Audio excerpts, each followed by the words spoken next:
umpisahan natin itong live na ito sa positibo ho, mga kababayan. Para kapag kayo ay tinatanong, ano ang magandang ginawa ni Bongbong Marcos at ano ang mga kanyang mga inaatupag ngayon sa nangyayaring kalagitnaan po na nagbabadya na tataas yung mga gasolina daw ho. Alam nyo kung ano mga bossing? Ay eto, ipapakita ko sa inyo.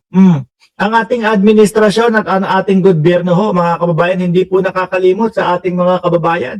Lagi pong nandyan, gabi pala doon sa Toronto, no? Lagi pong nandyan mga bossing, no? Hindi ho tayo pinapabayaan. Lalo na po dito sa nagbabadya, napapalapit na pagtaas ng krudo. Ano po?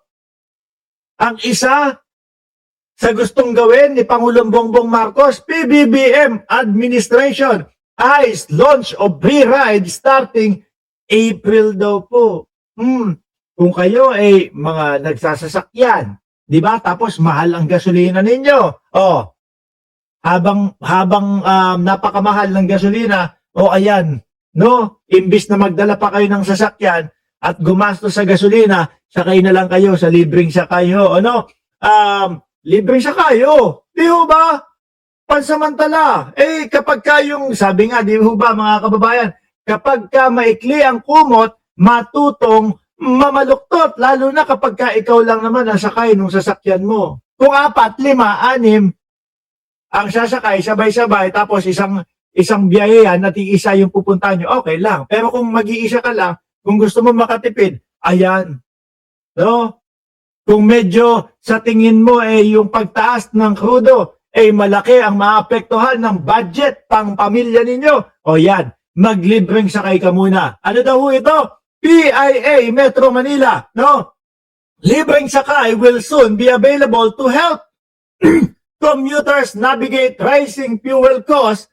The Marcos administration is targeting the launch of a nationwide free ride program under its service contracting scheme as the government widen relief measure for both commuters, public utilities, vehicle driver affected by rising costs. At isa pa nga ho, mga kababayan, na talagang ginawa ng Pangulong Bongbong Marcos at itong gobyerno natin, paayuda po para doon sa mga tricycle driver.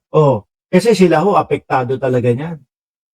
No? Tumaas lang ho ng kakaunti yung gasolina, malaking bagay na po sa kanila o malaki na po ang ibabawas nun sa kinikita nila. Kaya may 5,000 piso mga bossing yung mga kababayan natin na tricycle driver po, di ba? Ang ganda. Yan ang nagtatrabaho.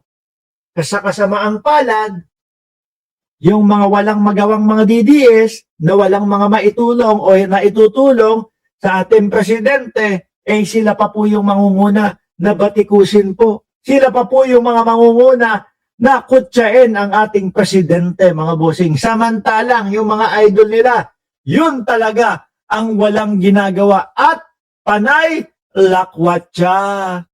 Di po ba? Nandiyan na si Alonly TV at nandiyan din si Roseler Banyes, mabuhay PBBM. Sa libreng sakay at ayuda sa mga tricycle. At ito pa mga bossing, no? Katutuwa nung mga gustong makakuha ng scholarship mga bossing. Bakit to? Pasado na sa 3rd reading, no? Yung tinatawag na Presidential Merit Scholarship Program, pasado na sa 2nd pagbasa ho, mga bossing. Handa ka na bang maging presidential scholar? Malaking bagay ho at malaking tulong ho yan, ha? Ano daw po yan, no? Ano ang Presidential Merit Scholar? Isang komprehensibong financial support program ng pamahalaan para sa best and brightest na graduating senior high school student. Yan. Minsan kadalasan, no, kung kailan malapit ka na matapos, doon ka pa kinakapos. Kung kailan konting-konti na lang ang tsatsagain mo, doon ka pa kinakapos. Doon pa walang pang matrikula. May ganyang programa ang gobyerno ni Pangulong Bongbong Marcos. Tapos, ang gagawin lang ng mga DDS, walang kakwenta-kwenta, puro pamumulitika, puro sasabihin na walang ginagawa ang ating Pangulo. Ano daw po ang dapat, no? Para pumasa dito sa Presidential Merit Scholar. Dapat, syempre, Pilipino ka. Pangalawa, top 1%, no, ng graduating class o GWA nasa 95% pataas. Pangatlo, yung kinikita dapat ng pamilya, no, annually, ay hindi dapat lalampas sa 2 milyon. Annually, so magkano yun? 12 isang annual kapag 1.2 million kapag 100,000 ang kinikita ng pamilya o 150, 150, something like that. Ano? Hindi ko na kinuhanan ng calculator at binilang. Pero hindi dapat lalagpas ng, tama ba? Hindi lalagpas ng 150,000 yung kinikita ng pamilya. Pwede pala ako dito no? O yung anak ko pwede kong i-enroll. Naka-enroll sa priority program na itinakda ng CHED. O mag-aaral sa isang state, local, accredited private higher education institution, mga bossing. Nakita nyo ho? No?